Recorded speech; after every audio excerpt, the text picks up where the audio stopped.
So this morning during Sabbath school, we have two speakers on the stage. To my right is Brother Jonathan Zirkle. I would just like to give a brief introduction to our friend and colleague in ministry. Brother Jonathan Zirkle is an attorney from Loma Linda, California, and he's the Vice President for Legal Affairs for the Liberty and Health Alliance. Brother Zirkle started his career as a prosecutor with the San Bernardino District Attorney's Office, and he spent 10 years representing the Department of Veterans Affairs in employment law trials and other healthcare matters. And he is now in private legal practice, focusing on nonprofit law, federal employment law, and religious liberty. He is a former director of Advent Hope in Loma Linda and the president of Word Radio FM 107.3, an Adventist radio station transmitting from Yucaipa, California. And to my left, we have one of our beloved local members here, Brother Ron Knott. Brother Ron Knott, for the past 24 years, has been the director of the Adventist Andrews University Press, their primary academic publishing house to serve the worldwide Seventh-day Adventist Church, publishing, among other things, the Andrews Study Bible and the Andrews Bible Commentary. Ron is married to Esther Knott, a longtime associate pastor at Pioneer Memorial Church, and now the Associate Director of the North American Division Ministerial Association. And until very recently, the Knotts have been members for several years here in our village Seventh-day Adventist Church. So, have your microphone? We're just waiting for microphones. I guess I'll give them this one here. All right. So again, if you want to have the full transcript of what A.T. Jones said before Congress, it's in this little book here, the National Sunday Law, and it will be available after Sabbath in the foyer of the church from Adventist Pioneer Library.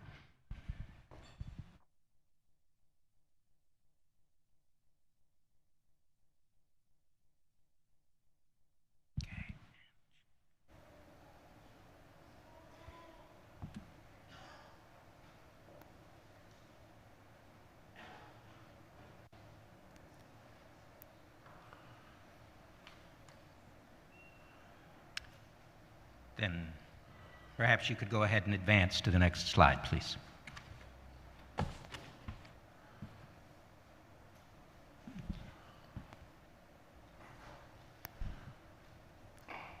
I have been all through this that the working people go through. I have been hungry when a boy. The first thing I can remember about is being hungry.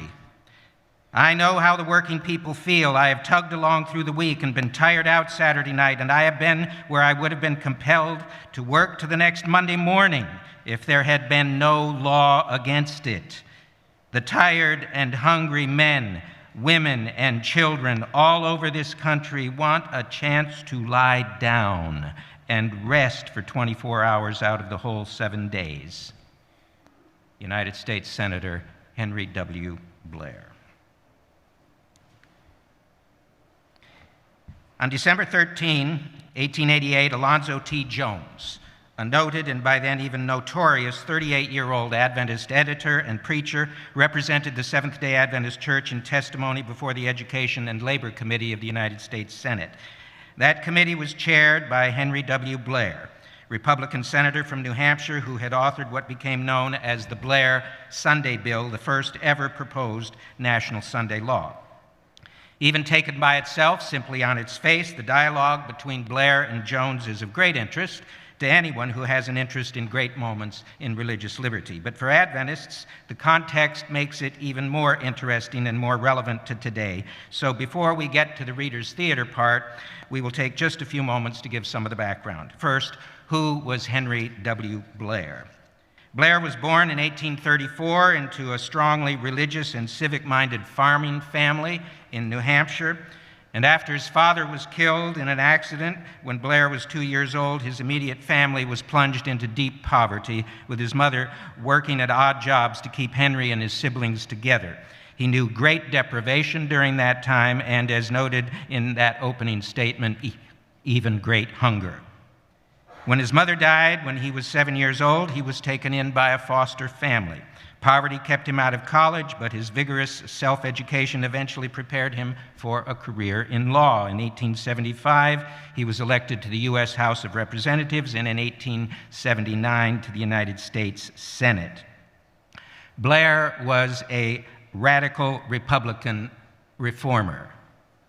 And that wing of the Republican Party at that time, the party of Lincoln, were the leftists of the political spectrum of that day.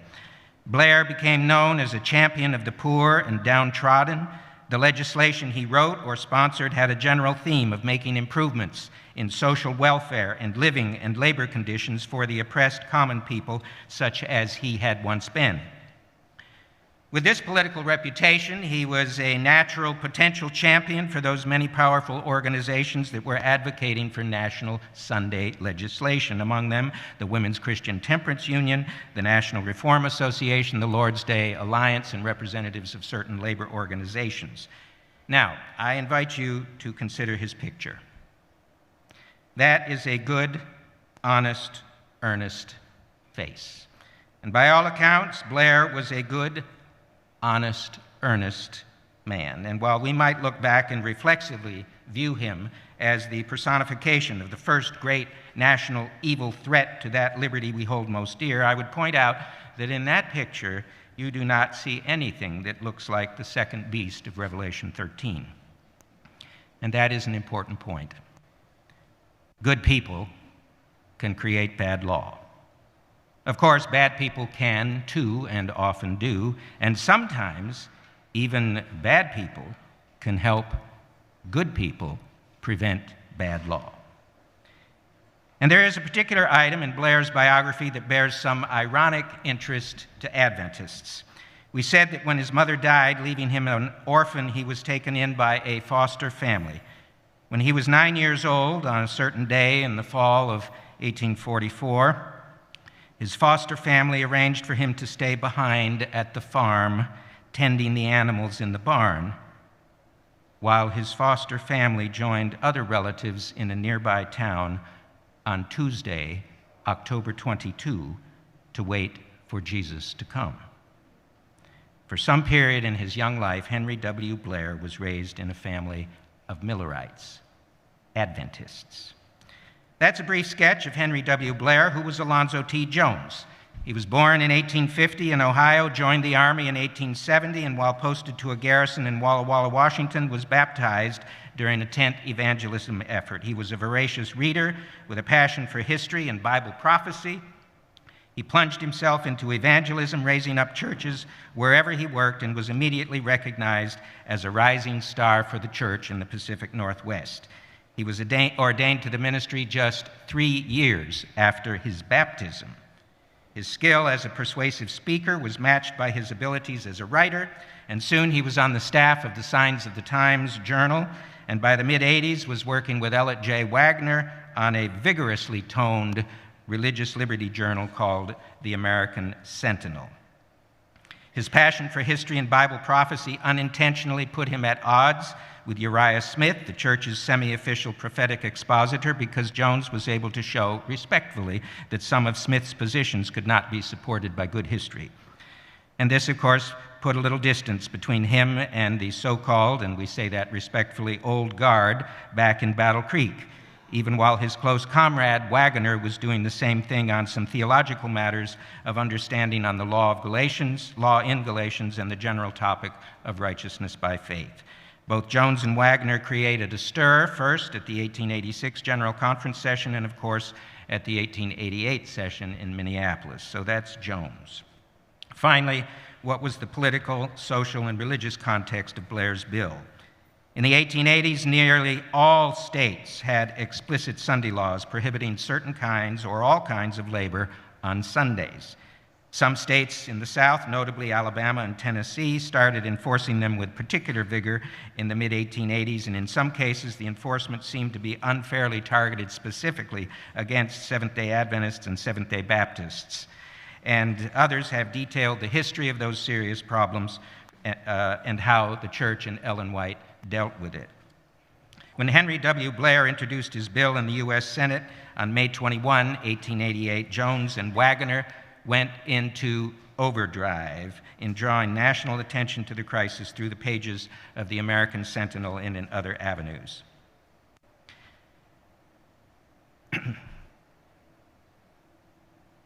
At 1888, two major themes were at that session, of course, to oversimplify the theme of righteousness by faith and religious liberty. Jones and Waggoner were pushing those themes very heavily, and Ellen White strongly supported them on both topics. And she was disturbed that some prominent church leaders and many ministers were not much concerned, or at least as much as they should be, about Blair's Sunday law bill. A religious and civil liberties crisis was staring them in the face, and yet Jones and Waggoner were sort of being sidelined as religious liberty extremists. At the risk of oversimplification, it would be fair to say that in Ellen White's view, the relationship between a full Seventh-day Adventist understanding of righteousness by faith in the context of our sanctuary doctrine was intimately tied to a correct and full understanding of religious liberty. Those two themes together would, when fully understood and accepted, pave the way for the outpouring of the latter rain in preparation for the final crisis. That great battle in Minneapolis stopped, but certainly was not ended on November 4, 1888. Some perspectives would say that that battle has never ended. Just 5 weeks after Minneapolis, just 5 weeks, December 13, Jones was in Washington presenting his testimony against the greatest religious liberty threat in the history of our country to that time. The entire testimony, pro and con, before Blair's committee was of great enough interest to the public that publishers saw fit to print and sell many copies in the period immediately after the bill was considered. And A.T. Jones published a book in which he presented an adaptation of the record of his testimony before Blair's committee. And it should be noted that Jones's adaptation is just that. It's not a word-for-word reproduction of what he said before the committee. This Reader's Theater presentation was adapted by attorneys David Stewart and Jonathan Zirkle, and they have performed it at other times in other places, and it's a modest adaptation of Jones's adaptation. Attorney Zirkle gets to play Alonzo T. Jones, the good guy with the right view, and I get to play Henry W. Blair, the good guy with the bad law.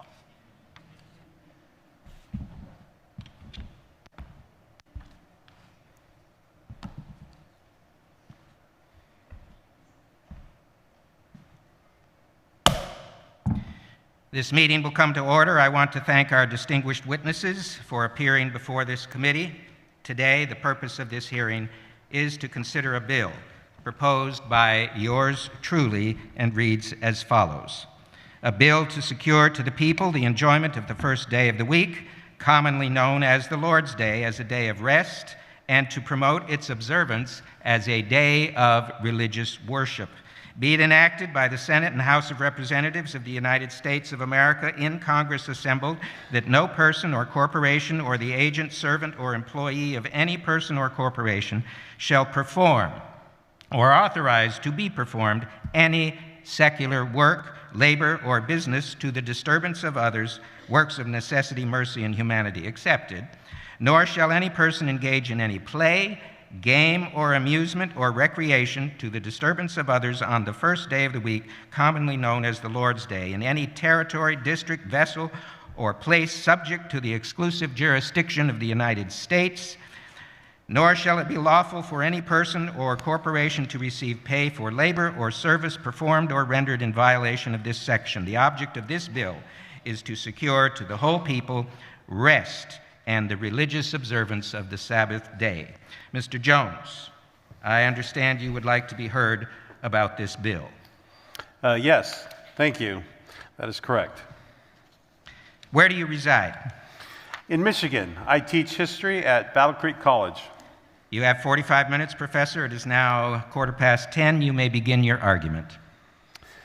The principle upon which we stand is that civil government is civil and should have nothing to do with legislating religious observances.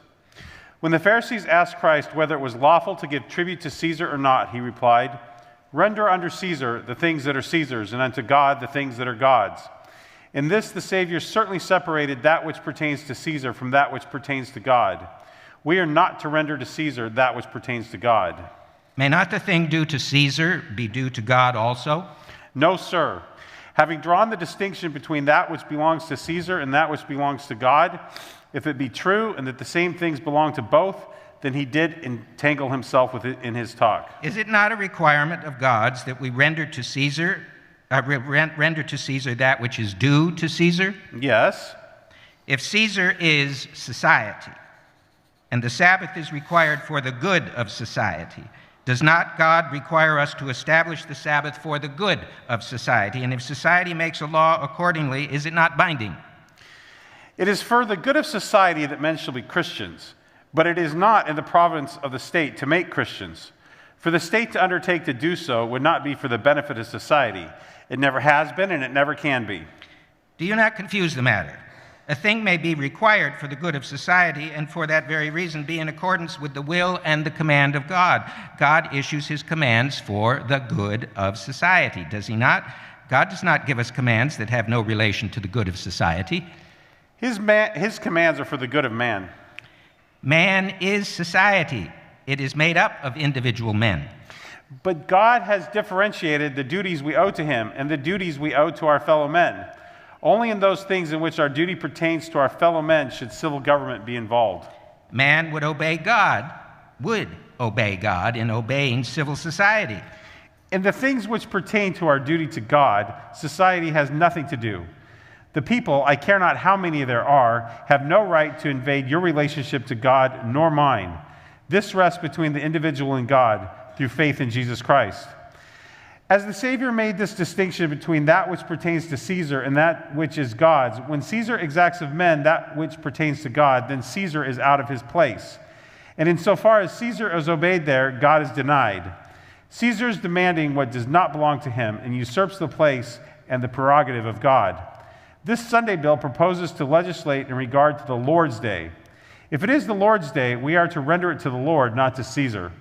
When Caesar demands it of us, he is demanding what does not belong to him, that which he should have nothing to do. Would it answer your objection in that regard if instead of saying the Lord's Day, we should say Sunday? No, sir, because the underlying principle, the sole basis of Sunday, is ecclesiastical, and legislation in regard to it is ecclesiastical legislation.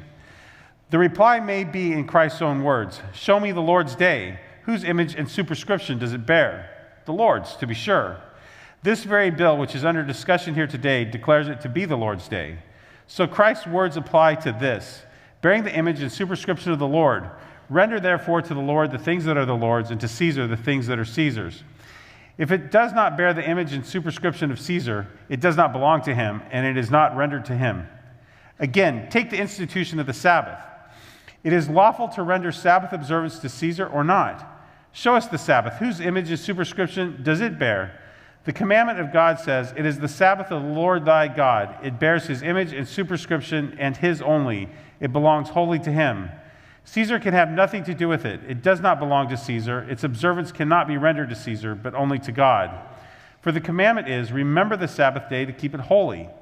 If it is not kept holy, it is not kept at all. Therefore, belonging to God, bearing his superscription and not that of Caesar. Sabbath observance can never be rendered to Caesar, and Caesar never can demand it without demanding that which belongs to God, and without putting himself in the place of God and usurping the prerogative of God. That duty rests solely between man and God, and if any man does not render it to God, he is responsible only to God and not to any man or organization of men. Any power that undertakes to punish that man for his failure or refusal to render to God what is God's puts himself in the place of God. Any government which attempts it sets itself against the word of Christ and is therefore anti-Christian. You oppose all the Sunday laws of the country, then? Yes, sir. You're against all Sunday laws? Yes, sir. We are against every Sunday law that is ever made in this world, from the first enacted by Constantine to this one now proposed. And we would be equally against a Sabbath law if it were proposed, for that would be anti-Christian too. State and national alike. State and national, sir. George Washington said, "Every man who conducts himself as a good citizen is accountable alone to God for his religious faith and is to be protected in worshiping God according to the dictates of his own conscience." Are you opposed to laws against blasphemy? Yes, sir, but not because blasphemy is not wrong, but because civil government cannot define blasphemy nor punish it. Blasphemy pertains to God. It is an offense against him. It is a sin against him. Blasphemy is defined this way: willfully saying something that would lessen reverence and respect for God or the acceptance of religion. There are very different accepted religions in the world depending on where you are. Muslim countries revere Islam and prosecute those who don't comply with that religion, including Christians. Under this definition, Muslims can prohibit preaching of the gospel. And Luther and the Protestant reformers were blasphemers where Catholicism was the accepted religion and could be put to death under the law of the state. Any man in this wide world has the right to lessen men's reverence for the accepted religion if he thinks that religion to be wrong.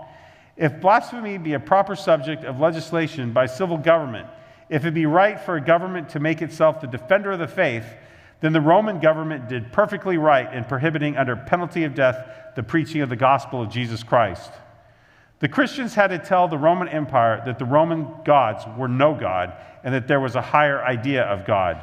They did speak deliberately against the chief deity of Rome and all the gods of Rome. They did it with the express purpose of destroying reverence for them and for the accepted religion. Rome put them to death. I repeat, if the principle of the American statutes against blasphemy is correct, then Rome did right. How can men be brought to respect God or Jesus Christ by civil penalties upon their bodies and goods? How can they respect the religion of men who are ready to persecute and imprison them? Contrary both to the spirit and letter of Christianity. The religion of Jesus Christ, properly exemplified in the daily lives of those who profess it, is the best argument for Christianity and the strongest defense against blasphemy, both as defined by the Scripture and by the civil statutes.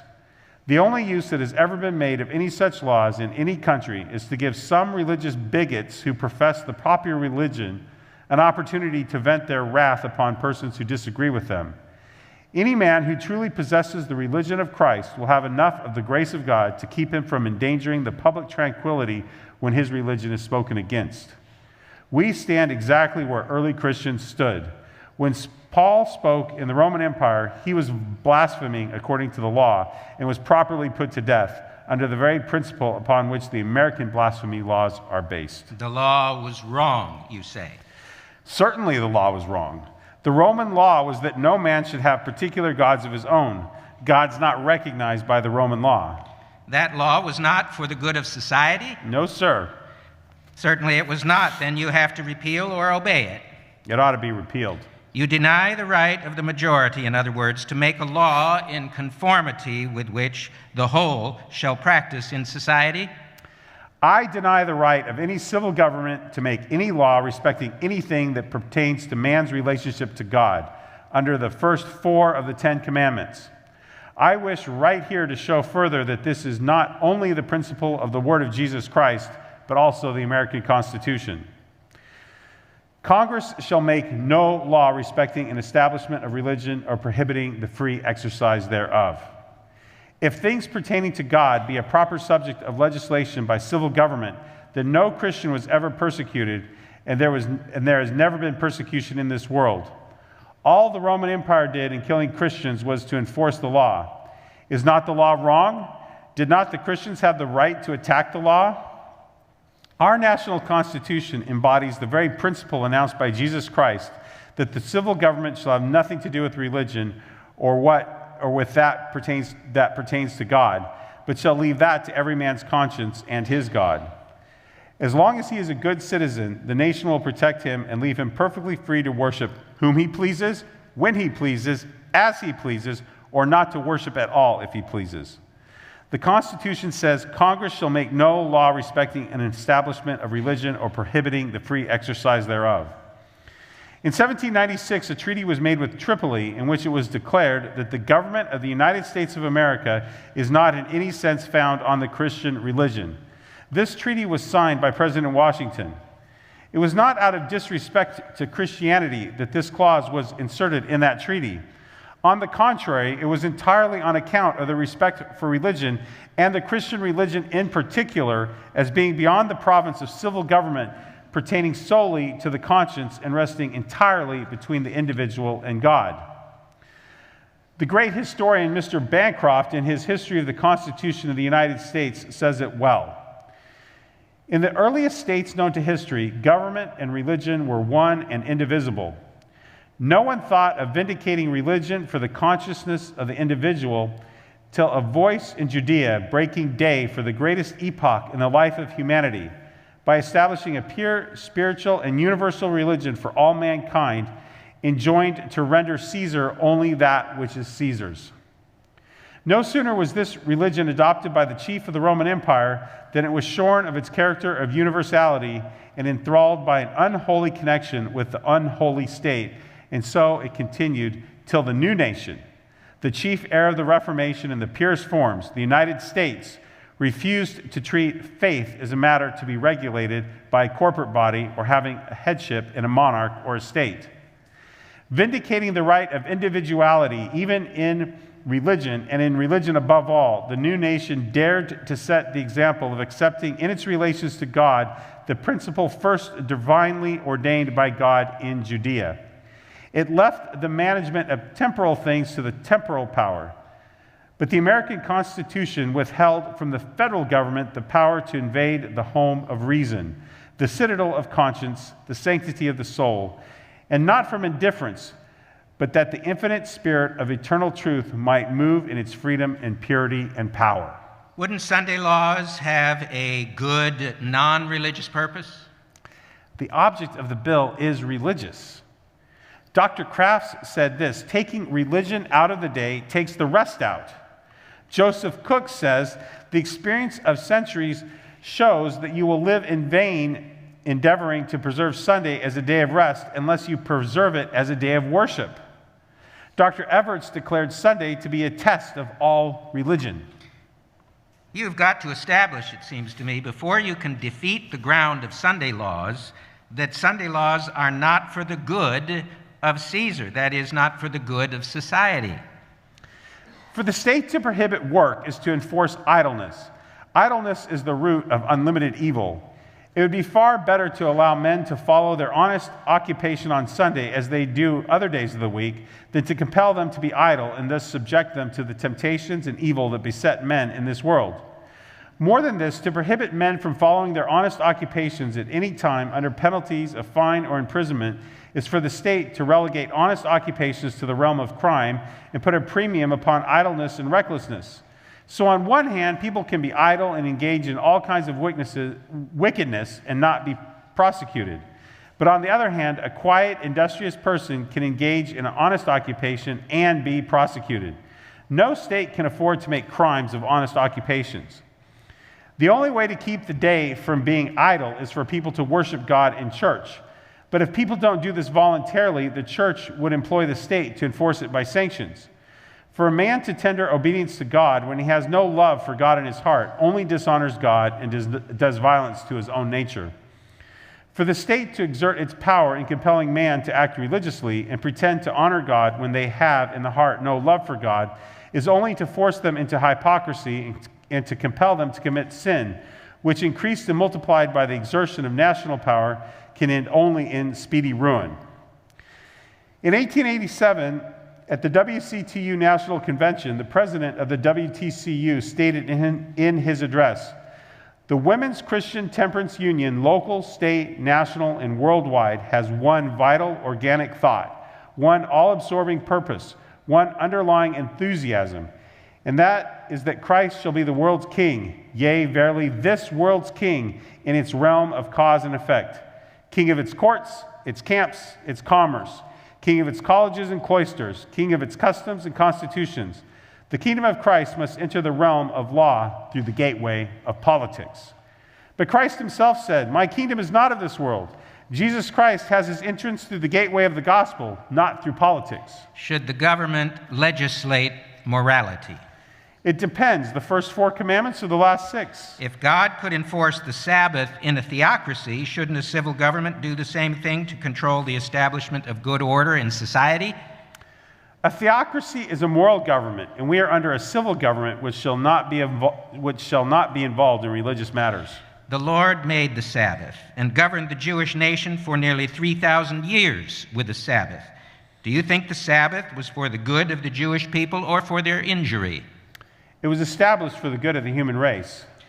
It was established as a part of the civil administration. But the church and the state were one. Therefore, what we call the civil administration was included in that theocracy. The church and the state were one. They were united, and it was a theocracy. If the administration of the Sabbath during these 3,000 years at least was for the good of the Jews and the human race, why will not the Sabbath be good for the Jews and the human race since the time of Christ as well as before? The civil law must administrate it if it is to be done. Then we will get no Sabbath now under our division of powers of government unless we have the Sabbath recognized and enforced by the state authority. Your proposition is to strike out the Sabbath from the condition of society in these modern times? No, sir. Certainly, so far as its existence and enactment and enforcement by law are concerned. Yes, by civil law. It was enforced in what we call the civil conduct of men under the theocratic form of government for at least 3,000 years. Certainly. Now the observance of the Sabbath depends upon a compulsory observance of the law. Not at all.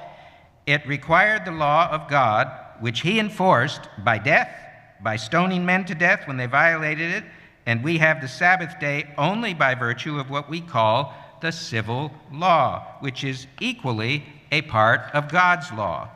That government was not organized specifically to enforce the Sabbath. They stoned men to death who violated the law. Certainly, and likewise for the transgression of the other commandments. God enforced it, in other words, by human means. Certainly. My answer to all that is that that was a theocracy, a union of church and state.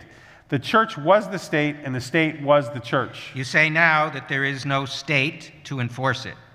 I say that no government can enforce the Sabbath or those things which pertain to God except a theocratic government, a union of church and state. Therefore, I say that if you establish such a law as is here proposed, you lead directly to the union of church and state. A union of church and state was formed by Constantine when he recognized Christianity as the religion of the Roman Empire. Everybody knows that that was a union of church and state and that it ended in the papacy. A union of church and state is where the ecclesiastical power controls the civil power. And unless the civil power to further its own, and uses the civil power to further its own interests, that is where this movement will end. And that is the one reason why we oppose it. If, in this division of the powers of government into church and state, you exclude from the powers of the church the establishment and enforcement and regulation of the Sabbath, why do you not necessarily, if the Sabbath is a good thing, pass it over to the control of the state? Because if the church will not recognize it and preserve it, the state cannot compel people to do it. The state that attempts it is bound to fail. Do you understand that it is the church or the state that is making this law? It's the state that is doing it, just as Constantine did it, to satisfy the churches. It may or may not satisfy the churches. The churches give their reasons here, which may be right or wrong, for the establishment of the Sabbath, for this Sunday legislation in all the states. The state, the whole people, that is the state, the whole people, make the law. You say that the whole people shall not make a good law simply because the churches asked for it? I say that the whole people should not make a bad law, even though the churches do demand it. For any civil law relating to God is a bad law. Then what God did for 3,000 years for the good of the Jews and the human race was wrong. No, sir, it was right. Well, then why not continue it? Because he discontinued that kind of government. Here and in the states, we are trying to run the civil parts. We have taken jurisdiction of a portion of what God has entire jurisdiction as to the church and state in the civil relations of men. The entire society does that. We put the sovereignty into the hands of everybody, well, except women, and some of us are trying to do that. We have the same subject matter, the good of society under our control, which under the theocracy was united into both church and state. If you do not let the state continue to do what was essential to society then and is now, you are undermining one of the great purposes for which government exists. Not at all, because God discontinued that kind of government. He has not discontinued the necessity of laws for the regulation of society. He has in that way. No, it is just as necessary that there should be a Sabbath now for the good of man as when God made and enforced the law by his direct supervision under a theocracy. But no government but a theocracy can enforce such laws. Then, unless we have a theocracy, we shall have no Sabbath? We shall have no laws regulating the Sabbath. You would abolish any Sabbath from human practice, which shall be in the form of law, unless the individual here and there sees fit to observe it? Certainly. That is a matter between man and his God. Haven't Sunday laws in the various states been good for society? No, they have not. There are many examples of Seventh-day Adventists persecuted for working on Sundays, roofing a schoolhouse, working to help shelter a widow, planting potatoes, mending a wagon brake, hunting squirrels, etc. In Rome, even with a Sunday law prohibiting work, many people still avoided church and went to the circuses and theater instead, leading to a lot of misbehavior and crime. Church leaders were forced to complain that in such competitions, the theater was vastly more frequented than the church, and the church could not then stand competition. She wanted a monopoly. She got it at last. The theaters and the circuses were closed, but people would still not be religious. So they implemented Augustine's thinking. Catholic Church Father and St. Augustine wrote, "It is indeed better that men should be brought to serve God by instruction than by fear of punishment or by pain. But because the former means are better, the latter must not therefore be neglected. Many must often be brought back to their Lord like wicked servants by the rod of temporal suffering before they attain to the highest grade of religious development." Neander remarks, "It was by Augustine then that a theory was proposed and founded which contained the germ of the whole system of spiritual despotism, of an intolerance and persecution which ended in the tribunals of the Inquisition." A history of Sunday law shows the inevitable result, persecution and inquisition. There's a statement made by Arkansas legislator Senator Crockett. He told this story. 5 years ago, a young man, newly married, came to Arkansas from Ohio. He and his wife were Seventh-day Baptists. The young girl had left father and mother, brothers and sisters, and all their dear friends of their childhood to follow her young husband to Arkansas, to them the land of promise. The light of love sparkled in her bright young eyes. The roses of health were in her cheeks, and her silvery laugh was sweet music of which her young husband never wearied. They purchased a little farm, and soon by tireless industry and frugal thrift, their home blossomed like a rose in the wilderness. After a while, a fair young babe came to them to brighten the sunshine and sweeten the bird songs. They were happy in each other's affection and their love for the little one. For them, all things worked together for good, for in their humble, trusting way, they worshiped God and loved their fellow men. 2 years ago, the law under which their prosperity and happiness for its growth was repealed. Accursed be the day that brought such a foul blot upon our state's fair fame. A change, sudden, cold, and blasting as an arctic storm, came over their lives and pitilessly withered all their bright flowers of hope. Under this repeal, persecution lifted its ugly, venomous head. The hero of my sad story was observed by an envious, jealous neighbor quietly working as he believed God had commanded him on Sunday. He was reported to that inquisitorial relic of barbarism, the grand jury, indicted, tried, convicted, and thrown into jail because of his conscience would not let him pay the fine. Week after week dragged its slow length along. Day after day, the young wife, the babe in her arms, watched at the gate for his coming, and like Tennyson's Mariana, she only said, "My life is dreary, he cometh not. I am aweary, I would that I were dead." Then the babe sickened and died. The light of the young wife's eyes faded out in tears. Her silvery laugh changed to low, wailing sobs. Pale-faced misery snatched the roses from her cheeks and planted in their stead her own pallid hue. "Sir, how can I go on?" At length the cruel law was appeased, and this inoffensive citizen, except that he loved God and sought to obey him, was released from prison and dragged his weary feet to the happy home he had left a few short weeks before. He met his neighbors at the gate bearing a coffin. He asked no questions. His heart told him all. No, not all. He knew not. He could never know of her lonely hours, of her bitter tears, of the weary watching and waiting, of the appeals to God, that God for whom she had suffered so much, for help in the hour of her extremity, of the baby's sickness and death. He could not know of these. But he went with them to the quiet country burial place and saw beside the open grave a little mound with dirt freshly heaped upon it. And then he knew that God had taken both his heart's idols, and he was left alone. His grief was too deep for tears. With staring eyes, he saw them lower the body of his young wife into the grave. He heard the clods rattle upon the coffin, and it seemed as if they were falling upon his heart. The work was done, and they left him with his dead. And then he threw himself down between the graves, with an arm crossed each little mound. And the tears came in torrents and kept his heart from breaking. And then he sobbed his broken farewell to his darlings and left Arkansas forever. Left it, sir, as hundreds of others are preparing to leave, if this General Assembly fails to restore to them the protection of their rights under the Constitution, national and state. You reason from that there should be no Sunday law whatever. If you allow a Sunday law, it must be enforced. All they did in Arkansas was to enforce the law. Simply as the Roman Empire, they enforced the law and put Christians to death. They simply enforced the law, but the law was wrong. Any condition of the law that will allow such things as that is also wrong. This bill proposes that work must not be done to the disturbance of others. This work was done to the disturbance of others. To the disturbance of others, and in that very phrase lies one of its worst features. The bill declares that no person shall do any work or engage in any games, amusements, or recreation to the disturbance of others on the first day of the week, commonly known as the Lord's Day.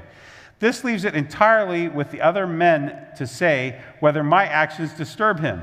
A man's actions on Sunday are the subject of the whim and caprice of his neighbor, and everyone knows that it requires a very slight thing to disturb one who has a slight prejudice against you. Doesn't the Bible command us to not work on the Sabbath day, so shouldn't society require the same? Absolutely and not. Again, government has no right to invade the province of our worship with God. Besides, Sunday is not biblical. The Bible commands worship on the seventh day, not the first. The fourth commandment reads as follows: Remember the Sabbath day to keep it holy. 6 days shalt thou labor and do all thy work. But the seventh day is the Sabbath of the Lord thy God. In it thou shalt not do any work, thou, nor thy son, nor thy daughter, thy manservant, nor thy maidservant, nor the cattle, nor the stranger that is within thy gates. For in 6 days the Lord made the heaven and the earth, the sea, and all that in them is, and rested the seventh day. Wherefore the Lord blessed the Sabbath day and hallowed it. Mr. Elliott, who has spoken here in behalf of this bill, knows that there is no law in the Bible for keeping the first day of the week. Then what right have they to put that into law and try to compel by civil law all people to keep the Lord's Day, for which there is no scriptural authority? Dr. Schaff says no regulation for its observance were laid down in the New Testament, nor indeed is the first day observance even enjoined. The first Sunday law was established by Constantine in honor of the venerable day of the sun and to accommodate ambitious bishops who wanted a Sunday law to show the power of the church to control the state. The only basis for Sunday worship is what came about through the confusion of the uniting of paganism and Christianity, which created the papacy and in turn the Sunday laws. To escape keeping the seventh-day Sabbath, theologians say the commandment is indefinite and it allows for keeping 1 day in 7. But they turn around and make it a definite requirement to keep the first day. Consequently, when they make it definite after having declared that the Lord made it indefinite, they assume the power and prerogative to do what the Lord intentionally declined to do. And in that, they put themselves above God. You admit there was a Sabbath before Christ came? Certainly. And he said he came not to destroy, but to fulfill? Certainly. Is there anything in the New Testament which destroyed the Sabbath already existing? No, sir. Then why does it not continue to exist? It does exist, and we keep the commandment which provides for the Sabbath. Then you say there is a Sabbath recognized, and that is equivalent to its reaffirmation by Christ? Certainly. I do not see from what you are stating, but that Christ recognized an existing law, and it is continuing at the present time. You say that it is 1 day, and they say that it is another.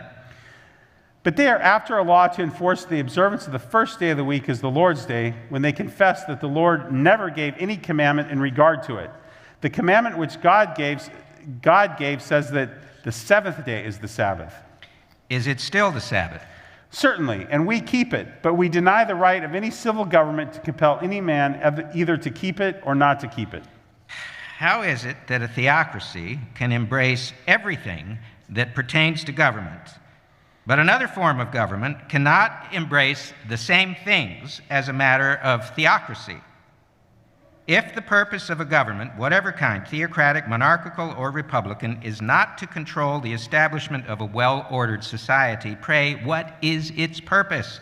Our form of government says that the people shall legislate, shall construe the law and execute the law. Under the old theocratic form, God made the law, God construed it, and God executed it through his instrumentalities. But we do just the same thing by the will of the people, that under the theocratic form of government was done in the other way. Now, if the Sabbath is for the good of society, a republican form of government must make and enforce the observance of the Sabbath, just as the theocracy did. You seem to be laboring under the impression that a republican form of government for the good of the people can't do anything that the theocratic form of government does when the theocratic is the only form. But they necessarily cover the same subject matter: the control, the development, the good and health of society. It makes no difference which one it may be. A theocratic government is a government of God. So are the powers that be ordained of God. This government is not a government of God. Do you not consider the government of the United States as existing in accordance with the will of God? Yes, but it is not a government of God. The government of God is a moral government. This is a civil government. A theocracy is a civil government and governs in civil affairs as well as in the region of spirituality and morality and religion. Certainly, and God governs it, and nothing but a theocracy can enforce those things which pertain to man's relation to God under the first 4 commandments. We have had the Sunday laws in this country for 300 years. They have constantly become more and more liberalized. Have you ever known an instance, though the sentiment in favor of the Sabbath seems to be growing constantly stronger, where any state in this union undertook to enact a law that anybody should go to church, which is the danger that you seem to fear? The speeches and sermons and the work of those who are in favor of Sunday laws are all in the same line. They all plainly show that the secret and real object of the Sunday law movement is to get the people to go to church. There are examples of states commanding Sunday worship, not just rest. In Connecticut, there's a Sunday law from 1821 which says it shall be the duty of the citizens of this state to attend the public worship of God on the Lord's day. South Carolina's Sunday law says every person shall, on every Lord's day, apply themselves to the observation of the same, by exercising themselves thereon in the duties and piety and true religion, publicly and privately, and having no reasonable or lawful excuse, on every Lord's day shall result to their parish church or some other assembly of religious worship. Georgia's law of 1803, they enacted a Sunday law which requires all persons to attend public worship. To those Protestants who are so anxious to make religious a subject of legislation, it now appears very desirable, and it also appears a very pleasant thing to secure the alliance of the papacy. But when they shall have accomplished this feat and find themselves in the midst of the continuous whirl of political strife and contention with the papacy, not alone for supremacy but for existence, this will lead to another inquisition. A union of church and state was formed by Constantine when he recognized Christianity as the religion of the Roman Empire. This led to the papacy. A union of church and state is where the ecclesiastical power controls the civil power and uses the civil power in its own interests. Sunday laws do not protect Sunday worshipers. They persecute Seventh-day Sabbath keepers who work on Sundays. Since Sunday keepers and advocates are in the majority, why do they need a Sunday law? For whom are they to be protected? The majority can protect themselves. It is the minority that need protection from the majority. Sunday laws are not about protection. They are about power and control. Mr. Jones, we are out of time. You may give your closing remarks. Thank you. It is serious to tamper with a commandment made so plain by God, the author of the 4th commandment. It is a reckless disregard of official oath and public duty for the government to legislate a false Sabbath. This puts the U.S. government into the place where it establishes an institution as the Lord's and enforces its observance, which is directly contrary to the plain word of the Lord. The government will either have to become the authoritative interpreter of Scripture for all the citizens of the government, or else it will have to put itself in the place of God and authoritatively declare that observances established by the state in which it calls the Lord's are the Lord's indeed, although the word of the Lord declares the contrary. Is the U.S. government ready to take either of these positions? That would be nothing else than for this enlightened nation in the period of the 19th century to assume the place, power, and prerogatives of the governments of the Middle Ages in enforcing the dogmas of the theologians and executing the arbitrary and despotic will of the church. Aside from the papacy, there is no authority whatever for Sunday laws, nor even for Sunday keeping, and that the only effect that a national Sunday law can ever have will be only evil, and that continually. Let Congress now and forever decide and utterly refuse to have anything to do with it in any way whatever. And let all the people, instead of sanctioning a movement to bring the national legislation down to the degraded level of the states on this subject, put forth every effort to bring the legislation of the states up to that place where it shall be limited as the power of Congress is limited by the Declaration of the National Constitution, that it shall make no law respecting an establishment of religion or prohibiting the free exercise thereof. Why should the people of a nation as this, living under such a constitution as our national constitution, be asked to return to the papal system in the Dark Ages, which is only the inevitable outcome of the wicked scheme that was conceived in sin, the man of sin, and brought forth in iniquity, the mystery of iniquity, in the days of Constantine? Why should such a people as this, dwelling under the best constitution and the most enlightened influences of all ages, be asked to return to the wicked system that characterized the Middle Ages? No, sir. The noble men who pledged their lives, their fortunes, and their sacred honor when they established our Constitution separated, as they supposed forever, this nation from all the wicked influences of the church and state systems of the colonies of England and of all other nations of all times. And under this Constitution, in true liberty, civil and religious, in genuine enlightenment and progress, this nation has deservedly stood as the beacon of light of the world for 100 years. Let this splendid nation ever still look forward and not backward. Let it still hold its honored place before all the nations. And God forbid that by any such effort as is now being made on behalf of the Sunday laws, this glorious nation should be brought down from her high place and made to follow in the papal train. Gentlemen, no further argument is needed to show that the Sunday laws of all the states and the principles of the decision of the Supreme Court which sustain them are wholly wrong, springing from the papal principle of church and state and supported by the equally un-American principle of the omnipotence of the legislative power. They are totally subversive to American principles. There is no foundation in justice, in right, or even in expediency for any Sunday laws or Lord's Day laws or Sabbath laws under any government on this earth. Thank you. Thank you, Mr. Jones. This hearing is concluded. In the end, Blair's bill never made it out of committee to be referred to the full Senate, and it died with the adjournment of the 50th Congress in March 1889. Most of Blair's own Republican colleagues on the committee and many in the Senate did not support the bill.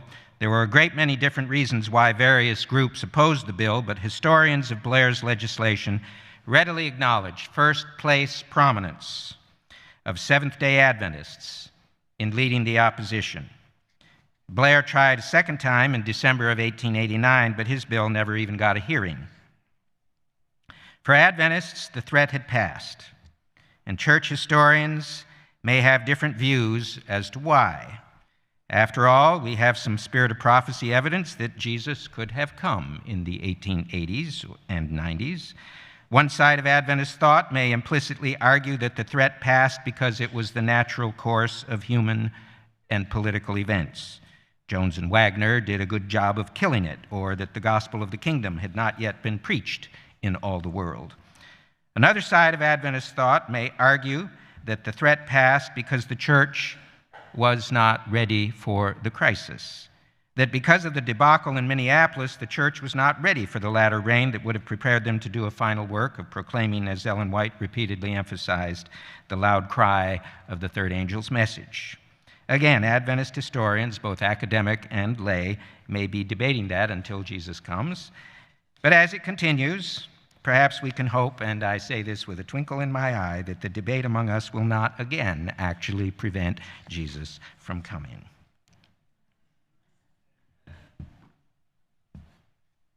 Close this with a passage from Desire of Ages. This is page 509 to 510.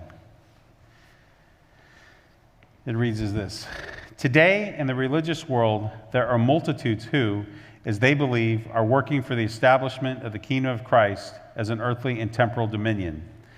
They desire to make our Lord the ruler of the kingdoms of this world, the ruler in its courts and camps, its legislative halls, its palaces and marketplaces. They expect him to rule through legal enactments enforced by human authority. Since Christ is not now here in person, they themselves will undertake to act in his stead, to execute the laws of his kingdom. The establishment of such a kingdom is what the Jews desired in the days of Christ. They would have received Jesus had he been willing to establish a temporal dominion, to enforce what they regarded as the laws of God, and to make them the expositors of his will and the agents of his authority. But he said, "My kingdom is not of this world." He would not accept the earthly throne. The government under which Jesus lived was corrupt and oppressive. On every hand were crying abuses, extortion, intolerance, and grinding cruelty. Yet the Savior attempted no civil reforms. He attacked no national abuses, nor condemned the national enemies. He did not interfere with the authority or administration of those in power. He who was our example kept aloof from earthly governments, not because he was indifferent to the woes of men, but because the remedy did not lie in merely human and external measures. To be efficient, the cure must reach men individually and must regenerate the heart. Not by the decisions of courts or councils or legislative assemblies, not by the patronage of worldly great men is the kingdom of Christ established, but by the implanting of Christ's nature in humanity through the work of the Holy Spirit. As many as received him, to him gave he power to become the sons of God, even to them that believe on his name, which were born not of blood, nor of the will of the flesh, nor of the will of man, but of God. Here is the only power that can work the uplifting of mankind, and the human agency for the accomplishment of his work is the teaching and practicing of the Word of God. Thank you.